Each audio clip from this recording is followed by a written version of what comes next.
Meltdown, part 2 of our investigation of the orgy of greed and recklessness that drove the world into financial collapse.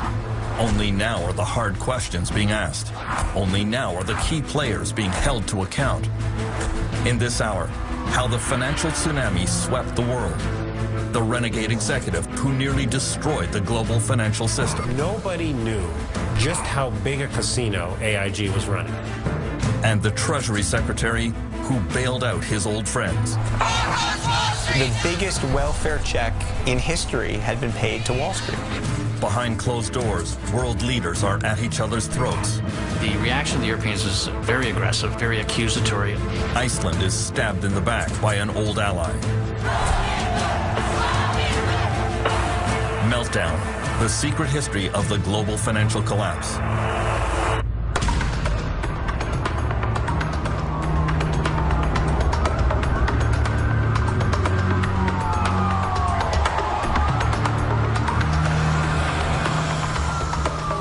Sometime during the night of September 17th, 2008, the world financial system went into cardiac arrest.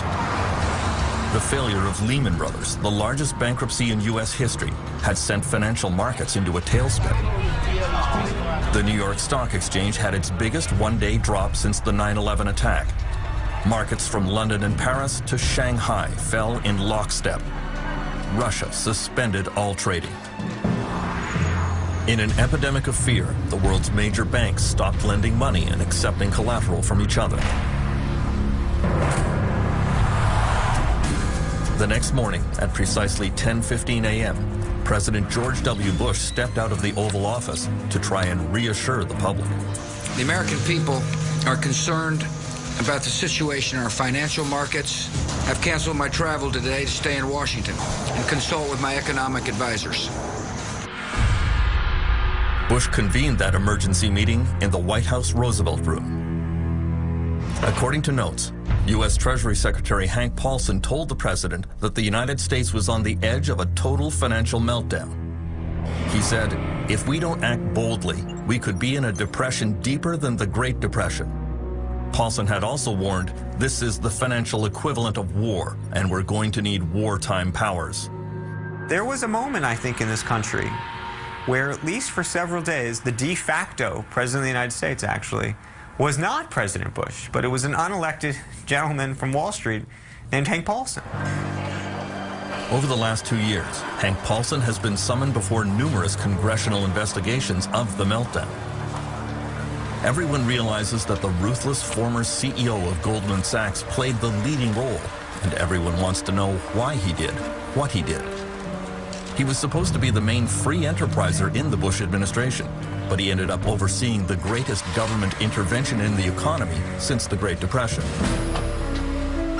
All investigations go back to his key decision in September 2008, the decision to allow Lehman Brothers to fail. In the White House on that Monday, Hank Paulson seemed almost flippant about the catastrophic bankruptcy. Good afternoon, everyone, and I hope you all had an enjoyable weekend. Yeah. He said that it was not the role of government to save private businesses. I never once considered that it was appropriate to put taxpayer money on the line in resolving Lehman Brothers. Not saving them is a little bit like saying, well, we're not going to put the fire out in your house because you caused the fire because you were smoking in bed. And the guy who lives next door will say, well, that's great for me when my house goes too because you're trying to teach this guy a lesson.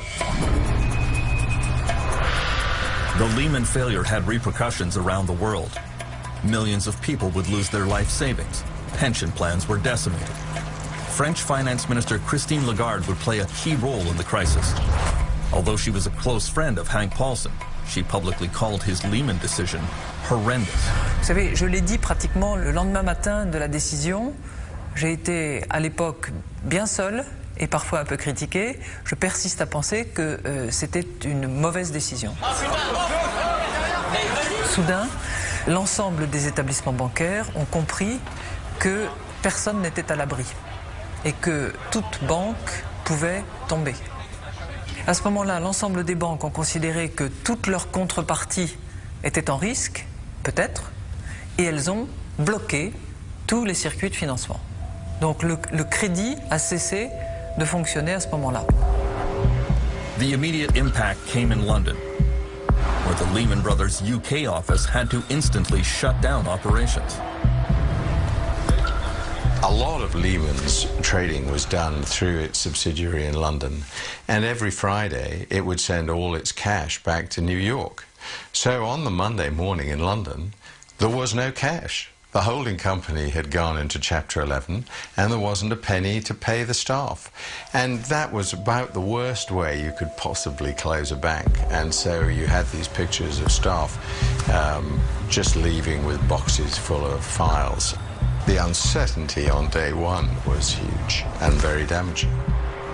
Excuse me, sir, how are you feeling? How do you think?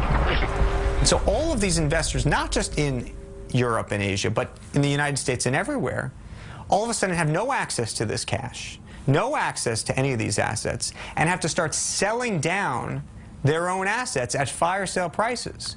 And they're getting margin calls, and it's producing this sort of vicious circle. And that was something that I don't think anybody, both among the regulators and even the Wall Street CEOs, appreciated was going to be the reaction.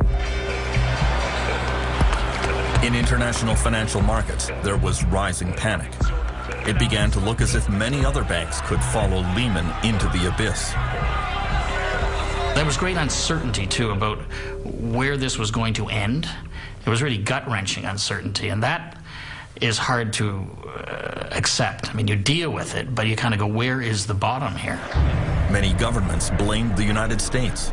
The US authorities have not got a grip on this. They're losing control, and I think you saw that in the trade credit. Suddenly it was impossible to get trade credit, and literally from that week you see this dramatic downturn in world trade. And of course we were hit by that. We're a trading country, so the collateral damage was huge. All eyes turned to Hank Paulson to see what the US government would do next. He was not always clear about his intentions. I don't know if you've read it yet, but we had said that we welcome. He's not very articulate. He has a hard time explaining what he's doing. He seems to be very impulsive. He's constantly on the phone barking orders. He's impatient. He drives his people very hard. He understands very quickly how severe the financial problems are, but I think he muddles the message in ways that may make it worse, because it's very confusing. He says one thing and does another, and then he changes his mind again. Paulson's ability to reverse directions came to the fore in the next crisis he confronted: the near collapse of the world's biggest insurance company, AIG. It emerged that the dealings of one obscure executive at AIG threatened the entire world financial system. His name was Joseph Cassano. Cassano lived in the most exclusive neighborhood in London, England. Every morning at 7 a.m., the 53-year-old American executive would hop on his bicycle for the short trip to the office. He may have dressed like a bike messenger, but in fact he was the head of the financial products division of AIG. He had moved to London because the kind of trading he did was banned in the United States. Cassano would insure companies against the failure of their business partners. It was a very risky thing to do. But in conference calls with investors, he claimed that it was a no-lose proposition. It's hard for us, without being flippant, to even see a scenario that would see us losing $1 in any of those transactions. Joseph Cassano's bet was that a lot of banks and mortgage companies around the world could never fail all at once. Of course, the downside was that if for any reason those products started to misperform, if the housing market crashed in a way that people hadn't seen in living memory, then of course AIG would face a very big bill. But Cassano, like many traders, didn't worry too much about that. And the terrible truth was that inside AIG, very few people other than Cassano himself and his particular unit had any idea what AIG Financial Products was up to. In September 2008, when many banks around the world began collapsing, Cassano's risky insurance scheme pushed AIG to the edge of bankruptcy. Hank Paulson was quick to deny that he had any intention of stepping in to save AIG. The truth was that the company's desperate financial situation came as a complete shock to the Treasury Secretary and all regulatory agencies in the United States. Total surprise, which is a complete indictment of the financial regulatory system. How can you be surprised by something that is so big and so dangerous that if it gets in trouble, you have to spend hundreds of billions of taxpayers' money to put it out of its misery? Nobody knew just how big a casino AIG was running. Reality was that AIG was such a monstrous creature with tentacles in so many parts of the financial system that if you had let AIG go down, you really would have been risking dragging the wider Western financial system with it. In the end, Paulson bowed to the inevitable and saved AIG with $85 billion of taxpayer money. Well, I think there was this sense of shock that AIG was being saved. I think also a sense of relief. I do think that at that point, people didn't realize how bad things really were, but thought that, boy, if AIG went, we would be in a lot more trouble. Can I ask you a question, please? Joseph Cassano was fired by AIG, but he walked away with $315 million. Sorry, we have no comment. Thank you.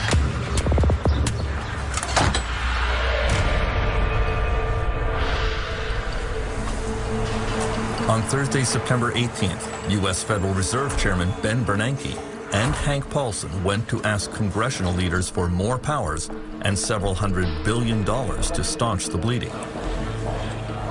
The meeting took place in the office of the most powerful woman on Capitol Hill, House Speaker Nancy Pelosi. Good evening. I'm very pleased to welcome the Democratic and Republican leadership of the House and Senate, as well as the... Bernanke speaks first.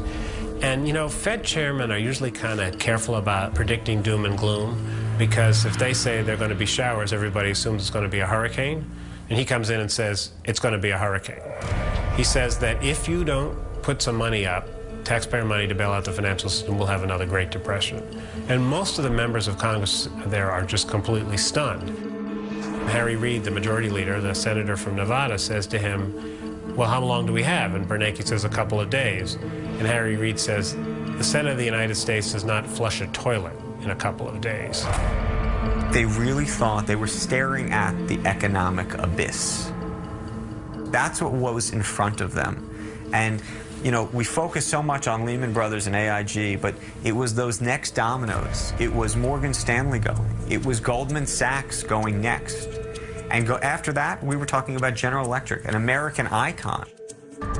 Hank Paulson's telephone logs show that he was receiving calls from the head of almost every major corporation in America. Many of them, like Jeffrey Immelt of General Electric, worried that bankruptcy was just around the corner.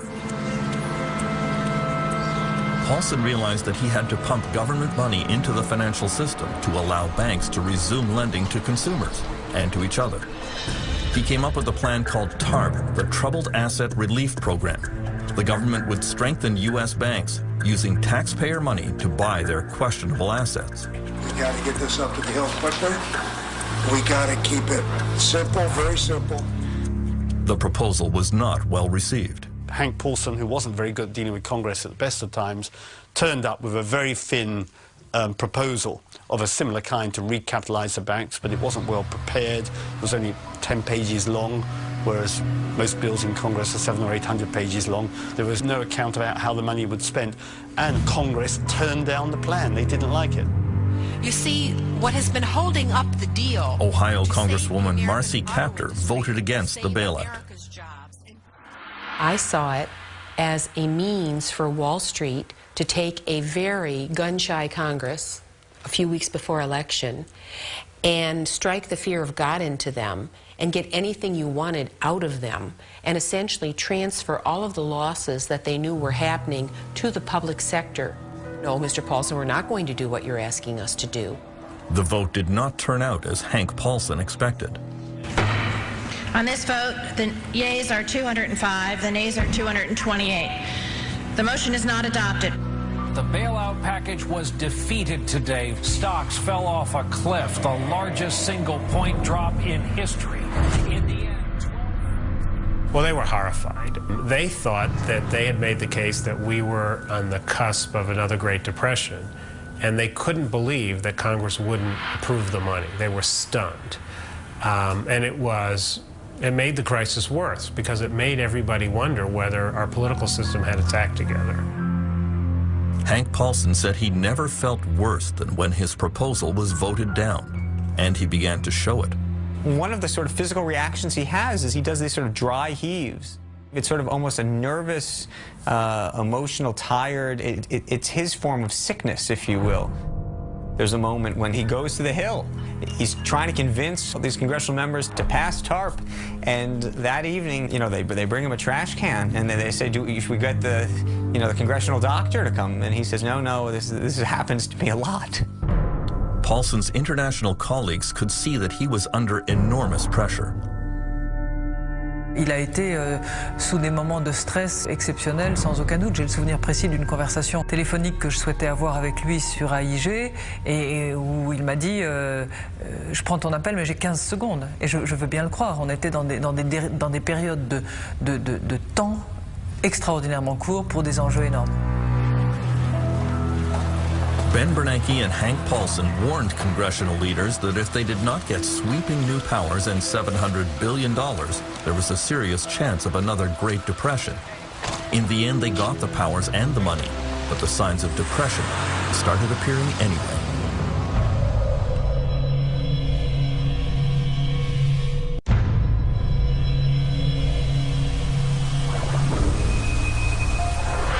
In the last few months of 2008, signs of economic depression appeared in many parts of the United States.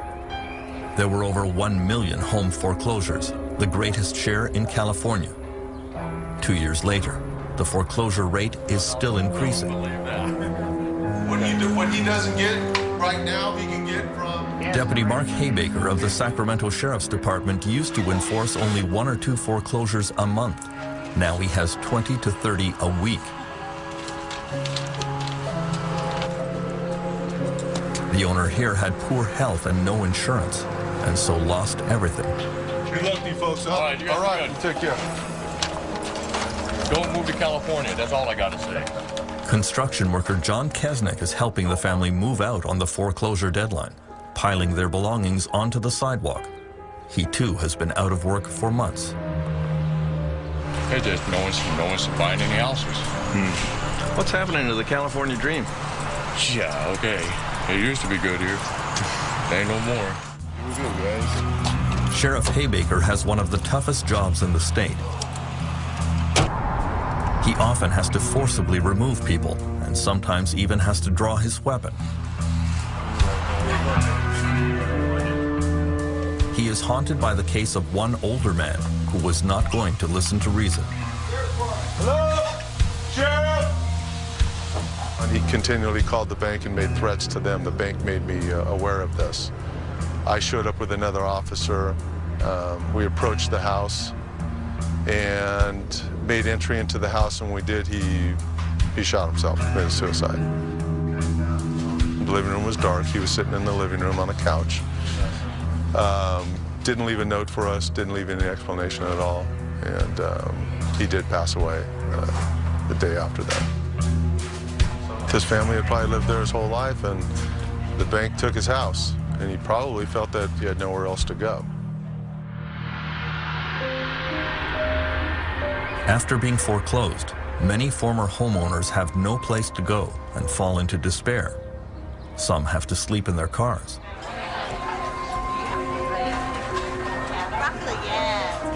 Single mothers Nicole O'Connor and Audrey Shrivner have just found places in the St. John's Women's Shelter in Sacramento. Both had been living in their cars for weeks with their children. Audrey has also been battling cancer. I've been working since I was 15, so I have a lot of history, but physically I'm just not up to it, right now. And so for the month before I came here, me and the 2 kids were living out of my van. Yeah, and that's scary. Not many places you could park a car overnight. Being a woman by yourself. You've got security running around going, you're not supposed to park here. It's like, well, where are you supposed to go? And you're single woman, pregnant, 7 months pregnant, and you're like, where do I go? Where do I go? I'm not used to living on the street because I didn't know where to turn. You just cry. You're in a small van, and you just want to cry all night, and you just don't know where to turn. Under government pressure, California banks and mortgage companies hold events like this one in San Diego. Homeowners facing foreclosure are offered one last chance. They line up to talk one more time with bank officials, but there is little room for negotiation. It is exasperating for homeowners like Jack, who did not wish to provide his last name. They don't do any favors for anybody. It's all about money. They don't care about people. They could send them all and make them homeless, put them in the street. They don't care if they're elderly, disabled, people who lost their jobs or had a health condition or mental health condition. They could care less. They could care less. It's only in America. Rob or feed the rich. That's how it is in America.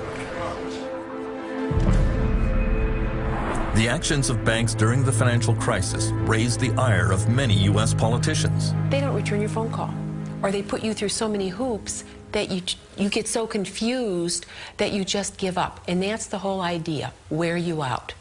Make it confusing, make it very intimidating, and you'll walk away. And then someone else ends up owning that property, not you.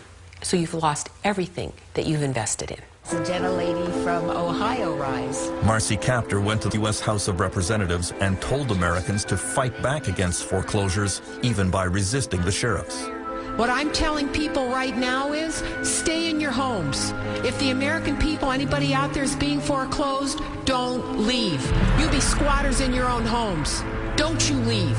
In Ohio and Michigan and Indiana and Illinois and all these other places where our people are being treated like chattel. I would venture to say well over 75% of the people that get these notices from lending institutions have no clue about how to defend their own interests legally. It's a tragedy. On Monday, October 13th, 2008, as the U.S. economy was spiraling downwards, America's top bank CEOs were summoned to an emergency meeting at the U.S. Treasury building in Washington. News cameras caught fleeting images of the arrival of Jamie Dimon of J.P. Morgan and Lloyd Blankfein of Goldman Sachs, John Thain of Merrill Lynch, and John Mack of Morgan Stanley. It was a holiday weekend, and the purpose of the meeting was kept secret from the participants. David, it's Hank. U.S. Treasury Secretary Hank Paulson had decided the time had come for radical action. He intended to launch a virtual government takeover of the U.S. banking system by making direct government investments in all major banks. He knew that many bankers would be reluctant to accept. Paulson has a problem, which is basically the government of the United States can't force the banks to take this taxpayer capital. He wants them to take it because he wants to put capital into the weakest banks, and he wants the financial system to have more capital, because if it doesn't have more capital, it's going to shrink, and that's going to hurt us all. So he has to use his forcefulness to make them feel like none of them have a choice. And he does. The bankers knew that if they accepted the money, they would also have to accept a lot more government interference in the way they ran their businesses, right down to the size of their bonuses, something they desperately wished to avoid. In the end, each of the 9 CEOs present signed a hastily drafted single sheet of paper. $10 billion of government investment for Merrill Lynch, $10 billion for Goldman Sachs, $25 billion for J.P. Morgan, $250 billion in all. To Hank Paulson's own surprise, they capitulated much more quickly and easily than he ever imagined. Literally by 4 or 5 in the afternoon, it was done. Nice suit there, buddy. Try not to steal any more money. The biggest welfare check in history had been paid to Wall Street.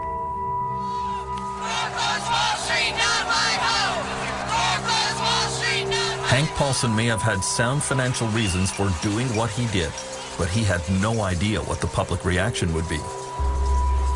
Protesters filled the streets denouncing bailouts for billionaire bankers.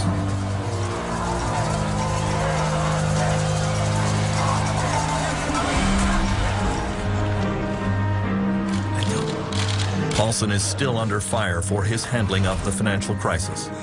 At congressional investigations, he is pressed about what exactly U.S. taxpayers got for their billions of dollars.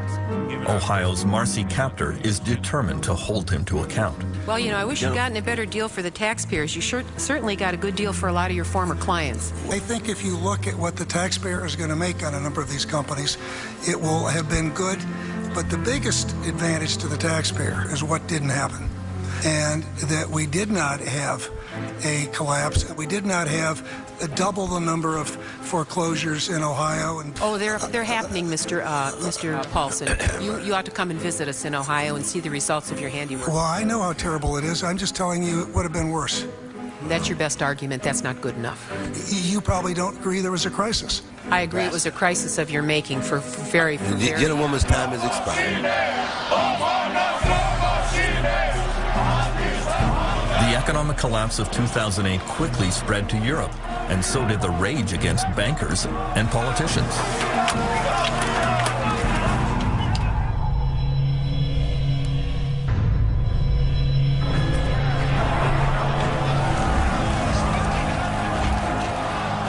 The 2 years since the financial meltdown have been marked by constant violent protests overseas. Police have fought pitched battles with demonstrators in London, in Italy, and in Lithuania. Protests in Greece began with farmers and quickly spread to civil service workers and students, all of whom are facing severe funding cuts because of the meltdown. From the very start, European governments stumbled in response to the turmoil. Conflicts first appeared at this meeting in Paris on October 4th, 2008. Banks in Britain and France had already started to collapse, but Europe's leaders couldn't agree on what to do about it. France's Christine Lagarde had proposed a European rescue fund for troubled banks, but Germany's Angela Merkel wanted nothing to do with bailouts of any other country's financial problems. In a closed session at the summit, Merkel sternly told President Nicolas Sarkozy, every country must clean up its own shit. Ironically, that very day, a German mortgage lender suddenly needed a massive government bailout, and it was Merkel who had to write the check. A French newspaper quoted Sarkozy's gloating. Merkel told me each to his own shit, and then she ends up in it. Maybe the meeting failed, but it was not my failure, it was Merkel's. She fell into her own trap. The whole affair was not a great advertisement for European unity. Mais c'est pas un drame. C'est pas d'aujourd'hui que l'on ignore qu'il y a une culture anglo-saxonne, que l'Allemagne a sa propre organisation hollandaise et que les pays méditerranéens peuvent avoir d'autres idées. Tout le monde le sait. Mais vous savez, l'Europe, c'est 27 pays souverains. Ce ne sont pas des provinces. Ce sont des pays avec leur souveraineté, leurs drapeaux, leurs hymnes nationaux, leurs histoires respectives qui ont souvent été en guerre les uns avec les autres. Et cette Union européenne qui est un véritable miracle depuis sa constitution, elle fonctionne de manière cohérente, consensuelle, cohésive. Mais elle ne fonctionne pas comme un seul homme sous une fédération comme pourraient fonctionner les États-Unis ou le Canada par exemple. We now know that the only thing that really unified the European powers was anger at the United States. A tug of war played out behind closed doors when world finance ministers descended on Washington to confront the Americans in the first week of October 2008. That critical meeting was chaired by Hank Paulson. Hank started the meeting by saying, you know, we're in a bad situation here. We have banks failing in the United States, banks failing in the United Kingdom. Some of the regional banks in Germany had failed. It was unclear that the markets would even open on the Monday, and we better deal with this. And that's a sobering conversation. French Finance Minister Christine Lagarde admits anti-American feelings were running high.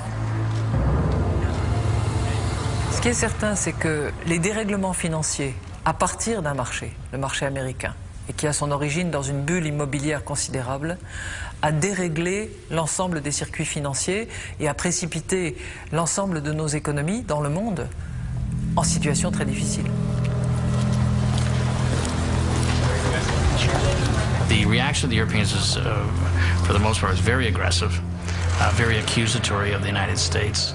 You caused this because you let Lehman Brothers fail. I didn't think it was particularly useful. I mean, and I pointed out to some of my colleagues that a lot of the European banks were leveraged at 30 to 1 and 40 to 1, so they couldn't really be too critical of investment banks on Wall Street that were leveraged the same way. The G7 finance ministers met President Bush the next day at the White House. He acknowledged that the United States bore the chief responsibility for causing the crisis and promised that the U.S. would change its ways to help clean up the mess.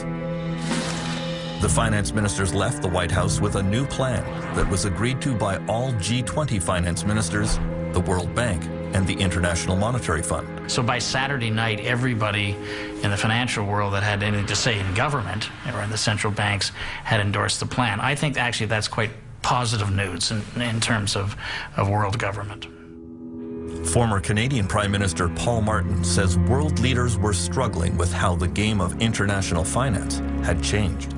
The best example, I think, in many ways is, is this person buys a house in California, pays twice as much as he can afford and twice as much as the house is worth on the basis that the value of the house is going up. He gets a subprime mortgage, and it defaults. And what happens as a result of his default? Asian markets crater, and municipalities in northern Norway are declaring bankruptcy. That is an interconnectedness which I don't think anybody fully understood. Far from the corridors of power, some countries were immediately devastated by the global financial collapse. Iceland was headed for bankruptcy and ruin.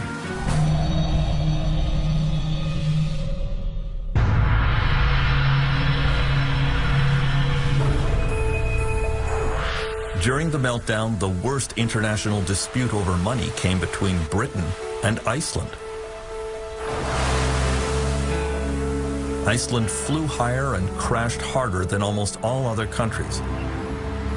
In the boom years, Iceland had privatized its banks.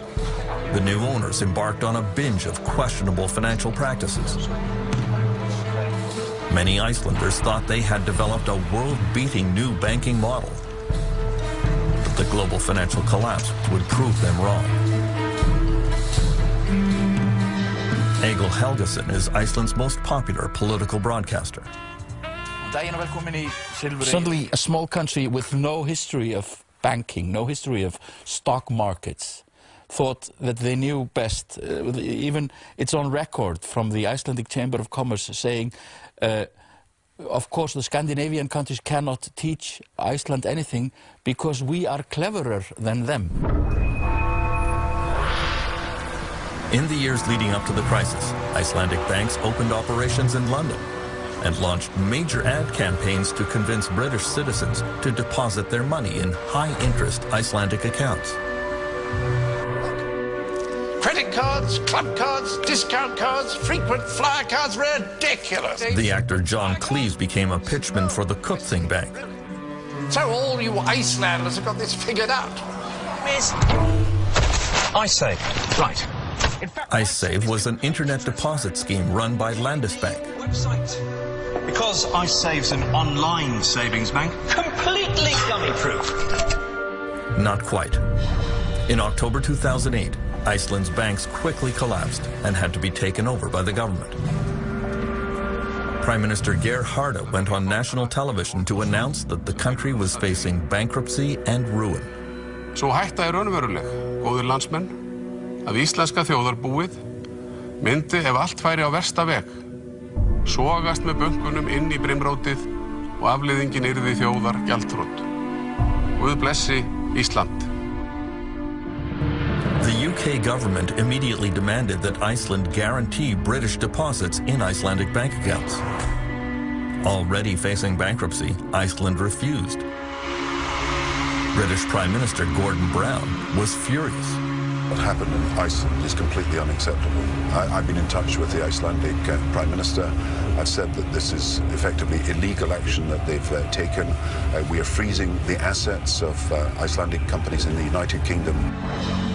Britain invoked its draconian anti-terrorism legislation and placed Iceland and Landesbank on its official list of proscribed organizations. Icelanders couldn't believe it. You have the Al-Qaeda, you have the Taliban, you have North Korea, and you have the Landsbanki of Iceland, the Financial Ministry of Iceland, and the Central Bank of Iceland. So when you're on this list, you have no chance. So whatever credibility there's left, it's gone. Icelanders were very upset that Gordon Brown had categorized them as terrorists. Well, we basically think he's a bastard. We considered Britain a friendly country. The problem we got was that we understood the then Icelandic government to be saying to us that the creditors outside Iceland weren't going to get anything, and we just couldn't sit back and allow that to happen. I think the application of legislation that was intended to deal with terrorists against a friendly country, an old ally, NATO ally, was absurd. This would never have been done had they been dealing with a more powerful country than Iceland. I think there was nothing about bullying Iceland. I mean, Iceland had allowed these banks to develop and to ruin themselves and ruin the country. Things are clearly tough for our US and our global viewers, but look on the bright side, you could be in Iceland. Et en Islande, une nouvelle banque a été placée sous tutelle de l'État aujourd'hui. C'est la troisième. Iceland, the financial system there teetered on the brink of collapse today.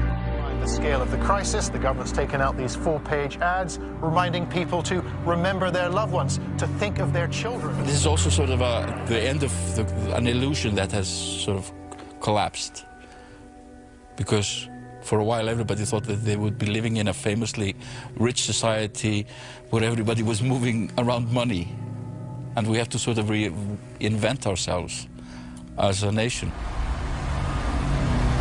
The financial meltdown triggered an epidemic of unemployment around the world. Perhaps the most astonishing collapse was in China.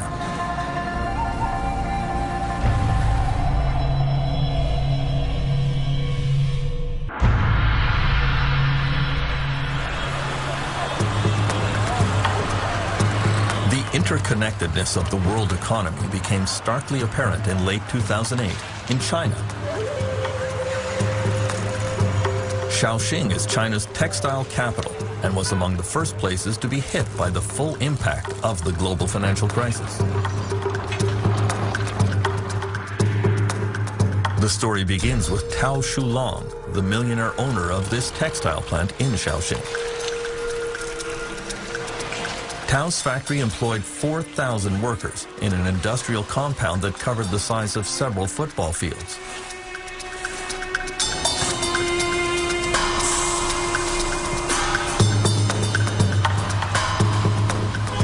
Tao drove around town every day showing off his latest Mercedes, and he was widely seen here as an advertisement for the new China. Unfortunately, in the fall of 2008, international orders for clothing from Tao's factories dried up all at once. Foreign customers told him they couldn't even pay for the shipments he had already exported. Tao quickly became desperate. He had no cash reserves to pay his workers, and there was no way under Chinese law that he could file for bankruptcy protection from his creditors.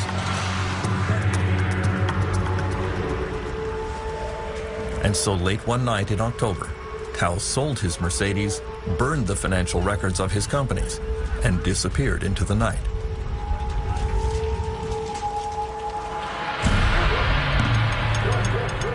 Tao wasn't the only one. Dozens of Chinese factory owners did exactly the same thing. There was a wave of bankruptcies in the Chinese industrial sector in late 2008, and millions of Chinese workers were suddenly thrown onto the street. Many textile and toy factory workers were owed months of wages. 那我们就一直在 We just want to be paid what we deserve, and we are not asking for anything that we do not deserve. The thing to remember about Chinese industry and Chinese companies is that they're highly reactive and responsive. You think these are companies that can turn around a toy design and make it an export before Christmas, sometimes in a matter of weeks. And they're exactly the same. When orders start falling off, they close very quickly. And there is sort of instant reaction to lack of profitability, which is fire all the workers. It's a very brutal form of capitalism. Someone got on the roof to jump, this woman says, but the police just said, go ahead. Other workers reveal they haven't eaten for 2 days. Han Dongfang is a labor activist in Hong Kong who hosts a hotline radio show devoted to workers' rights. He says China's labor unions were of no help to the laid-off workers because those unions operate as virtual branches of the government. They never thought how to represent the workers, how to help the workers. So therefore, everything they react in a way that the workers don't really need. By Christmas 2008, there were an estimated 15 million unemployed workers in China. Thousands of factories had closed suddenly. Demonstrations broke out in several cities. Some police cars were overturned. Millions of angry workers demonstrating in the streets is about the worst nightmare for China's communist government. The interesting thing is that the Communist Party was extremely worried that that might happen. And it's always worried because its legitimacy, the legitimacy of the Communist Party of China depends absolutely on delivering economic growth. And if you talk to Communist Party officials, they will admit that. They'll say, look, if we don't deliver economic growth, there's nothing else, because we're clearly not really communist anymore ideologically. We have an essentially capitalist economy. And if we don't make it work, then we are the ones to blame, and therefore we have to keep delivering economic growth. So they're very sensitive about any form of unrest. The 2008 demonstrations echoed the notorious Tiananmen uprisings of 1989, when Chinese citizens lost their fear of dictatorship and stood up to the communist government. Han Dongfang was a leader of the Tiananmen protests, but speaking from experience, he urged workers not to participate in the violent demonstrations of 2008. One of the lessons I learned from 1989, the huge, massive street action, looks powerful, yes, but after the crackdown, everybody disappeared. We're human beings, and we have fear in front of machine guns. Even 1 million people in the street continue for 3 days. That power is not really reliable. The Chinese Communist government quickly suppressed the demonstrations there.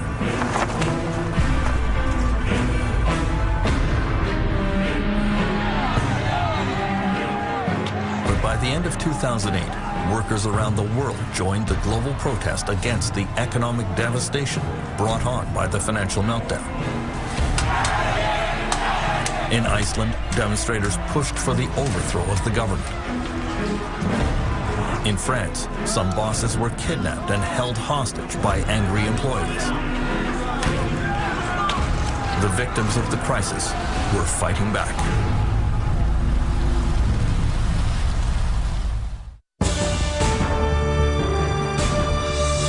Next time on Meltdown. Out of work and out of patience, the newly unemployed aim their fury at the boss. While CEOs make do on less enormous salaries, tent cities and soup kitchens are still growing. It's getting worse, and it could get a lot worse. Those who can least afford it are paying the price. Meltdown, next time on Doc Zone.